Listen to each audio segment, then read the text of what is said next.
భద్రాద్రి కొత్తగూడెం జిల్లా పినపాక మండలంలో ITC SK బంగారు భవిష్యత్తు ఆధ్వర్యంలో రైతు వేదిక నందు వ్యవసాయ అధికారి రైతులను ఉద్దేశించి మాట్లాడుతూ ఆధునిక పద్ధతిలో వ్యవసాయం చేయాలని రైతులకు పలు సూచనలు అందించడం జరిగింది. ఈ కార్యక్రమంలో వ్యవసాయ అధికారి K Ramesh, ITC Myrada social mobilizers K Nageswararao, V Satish, రైతులు ఉప్పాక నుండి కళ్యాణ మహేశ్వరరావు, పినపాక సోంబోయిన కృష్ణ, మల్లార నుంచి రామనాథం, గడ్డంపల్లి నుంచి శివశంకర్, బందగిరి నగరం, బోటిగూడ నుంచి పెద్ద ఎత్తున రైతులు పాల్గొనడం జరిగింది.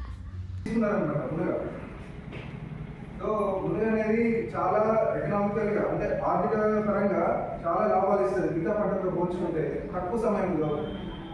అట్లనే పామాయిల్ కూడా చూసుకోండి. పామాయిల్ వేసుకుంటే మినిమం 5 ఎకరాలు వేసుకోవాలా, అది కూడా చాలా బెనిఫిట్. ఇప్పుడు వర్షాలు అనుకోండి, వర్షాలు వస్తే వరి పంట, ధాన్యాలు ఏంటంటే ఎప్పుడు తడుస్తుందో తెలియదు, ఎప్పుడు నష్టం వస్తుందో తెలియదు. సడన్ గా మొత్తం ఒక అరగంటలో మొత్తం మనం పండించినంతా నాశనం అయిపోయే అవకాశం ఉంటుంది.